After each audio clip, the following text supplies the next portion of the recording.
Olá, meus queridos, é um prazer e uma satisfação estar aqui com você para mais um conteúdo. Hoje vamos falar sobre a demissão por discriminação. Você já ouviu falar nessa modalidade de demissão? Vamos comentar hoje a lei, trazer alguns exemplos, o que é que diz o Tribunal Superior do Trabalho sobre a demissão por discriminação, e é esse o nosso tema de hoje. Então, se você se interessa por esse tipo de assunto, não esquece de assistir esse vídeo até o final. Então, sem muita enrolação, vamos ao nosso conteúdo da aula de hoje. Eu tenho aqui a Lei 9.029 de 1995, que é a lei que trata sobre algumas práticas discriminatórias no ambiente de trabalho.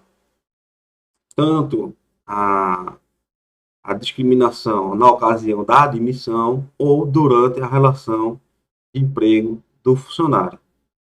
Hoje vamos se ater principalmente à questão da demissão. Vamos falar aqui, trazer alguns comentários sobre a demissão. Nessa própria lei aqui, no artigo 1º, que foi atualizada em 2015, com a redação da Lei 13.146, ela trouxe uma modificação bastante relevante e merece aqui os nossos comentários.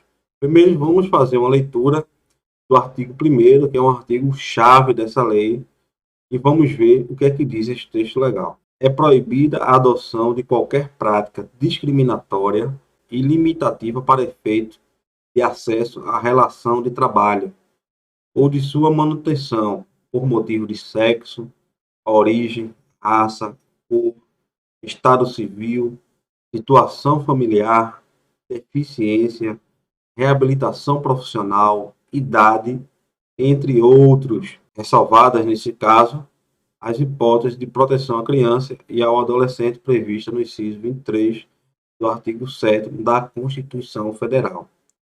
Veja que o texto original, ele se limitava até a idade, né? Ele se limitava até aqui.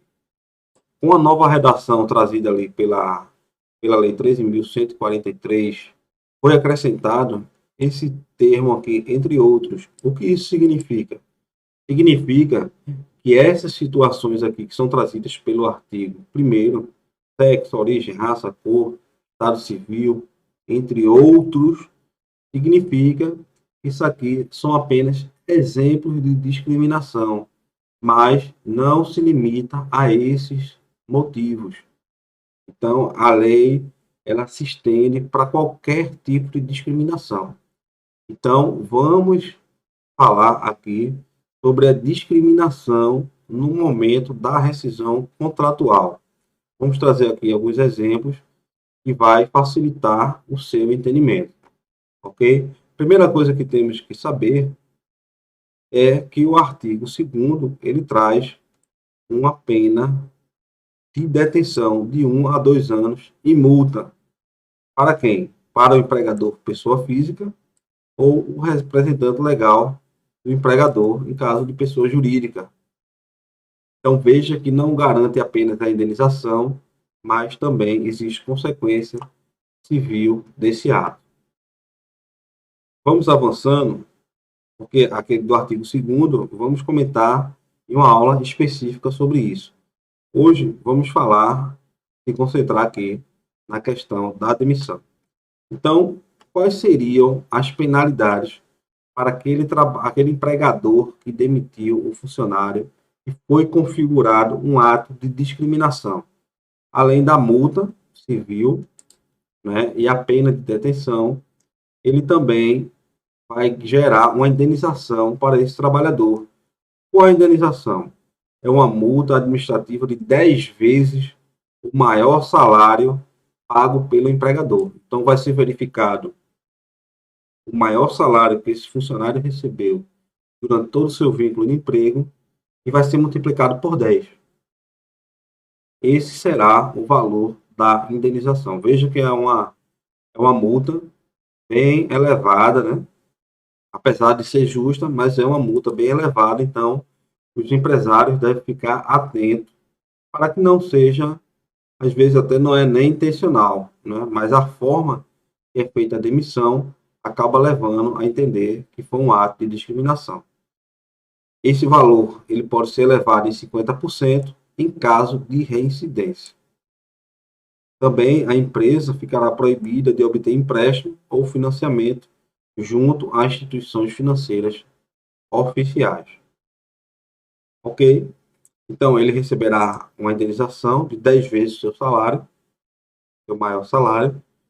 E também o artigo 4º, ele traz a possibilidade do empregado, além de receber, além da reparação por dano moral, né, ele possibilita que o empregado seja reabilitado. O empregado ele pode, caso ele queira, ser reabilitado na empresa. Então, aquele período da dispensa, ele foi demitido na empresa, até o período que saiu a sentença, ele vai receber esse valor do salário, corrigido, logicamente, monetariamente, e com os juros do período, vai receber o salário desse tempo, e ele volta ao trabalho e exercer o cargo que ele já tinha na empresa. Caso ele não queira voltar ao trabalho, ele vai receber essa remuneração em dobro, mas também não vai ter direito à reintegração. Aí eu gostaria de trazer, sabendo disso, eu gostaria de trazer alguns exemplos, 2 exemplos principalmente, que são os casos de doenças, né, e o caso daqueles funcionários que estavam pelo INSS e estão retornando para a empresa e acabam sendo demitidos. Mas antes de continuar e trazer esse exemplo prático para você, eu gostaria de te convidar a se inscrever no canal. Se inscreve no canal, trazemos conteúdos importantes e bastante relevantes sobre assuntos trabalhistas. Se você gosta desse tipo de assunto, não esquece de se inscrever e deixar a sua curtida, pois isso vai ajudar o YouTube a entender que o nosso conteúdo é relevante e entregar para mais pessoas. Da mesma maneira que esse vídeo está lhe ajudando, ele vai ajudar outras pessoas. Então, não esquece de dar esse apoio e ajudar aqui o nosso trabalho. Mas, vamos aqui ao nosso exemplo. No ano de 2012, o Tribunal Superior do Trabalho, ele vinculou aqui a súmula 443, que trata justamente sobre esse assunto de discriminação, ok? Então, ele traz aqui o texto, eu destaco, e vamos ler esse texto, vamos ver o que é que diz. Presume-se discriminatória a despedida de empregado portador do vírus HIV ou de outra doença grave que suscite estigma ou preconceito. Inválido o ato, o empregado tem direito à reintegração no emprego. Então você veja que às vezes o empregado ele é acometido ali de algumas doenças e já existe um forte preconceito na sociedade. Isso não quer dizer que o fato do empregado ele ter uma doença, ter contraído uma doença ou ter uma doença mais severa, ele não possa ser demitido. A questão não é essa. Mas, às vezes, a somatória de atos ali praticados pelo empregador configuram essa discriminação.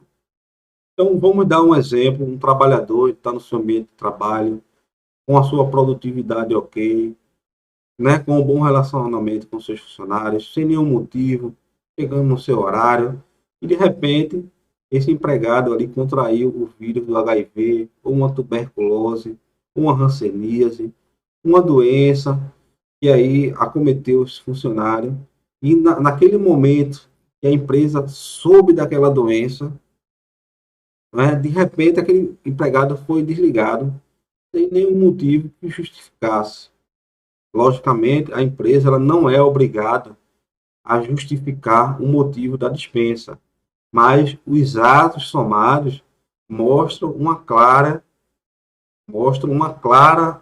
discriminação com esse empregado. Então, pode ser que caso o empregado ele sinta que sofreu uma discriminação, ele vai acionar o seu advogado trabalhista e entrar com uma reclamação contra a empresa, ok? E tentar comprovar essa discriminação. Não é o simples fato dele ter o vírus do HIV que garante essa indenização, mas apenas se for comprovado o ato de discriminação. Outro exemplo que eu gostaria de trazer para você é o caso daqueles profissionais que estavam pelo INSS. Vamos ver aqui o que é que diz o artigo 1º que acabamos de ler. No artigo 1º, ele traz como exemplo aquele trabalhador que está sendo reabilitado. O que seria isso? Às vezes o empregado ele se afasta pelo INSS e começa a receber o auxílio por incapacidade, que era um antigo auxílio-doença. E às vezes essa doença ela tem um agravamento e acaba se prolongando no tempo, né? E esse trabalhador acaba ficando muito tempo afastado do seu ambiente de trabalho. Dependendo da doença, às vezes capacita o trabalhador para exercer aquela atividade que ele praticava na empresa. Então o INSS começa a trabalhar com esse profissional para tentar realocar ele em outra função. E quando esse trabalhador ele retorna para a empresa, após ter recebido a alta do INSS, a empresa logo em sequência faz a demissão desse funcionário. Então isso é importante que a empresa tome certos cuidados para que isso não fique configurado como um ato de discriminação, não é? Ou seja, só o fato do funcionário ter ficado doente, ter se afastado, não não garantia ali, não justificaria a empresa fazer o desligamento de imediato. Então, vamos supor que isso seja uma prática constante da empresa. Todo funcionário que entra ali pelo auxílio-doença, quando ele retorna, a empresa demite, né? Então, o conjunto de atitudes praticadas pelo empregador podem caracterizar esse ato de discriminação. Então, é importante que as empresas, os empregadores, tomem cuidado nisso, pois é bem frequente e quando o funcionário passa o tempo afastado, as empresas já comecem logo a tentar, na primeira oportunidade, já fazer o desligamento. Então, tem que ter cuidado com essa situação. É bem comum as convenções coletivas das categorias profissionais estabelecerem ali na negociação coletiva, na convenção coletiva, cláusulas que garantam a estabilidade para esse profissional quando ele retorna do INSS. É bem comum vermos ali uma estabilidade de 30 dias, 60 dias após o retorno desse afastamento, que é justamente para garantir esse retorno de forma saudável desse funcionário. Então é isso, meus queridos. Espero que vocês tenham gostado da aula de hoje. Trouxe conteúdo relevante aí que vai te ajudar profissionalmente. Se você ainda não se inscreveu, se inscreve, deixe seu comentário, sua curtida e te espero no próximo vídeo. Até mais.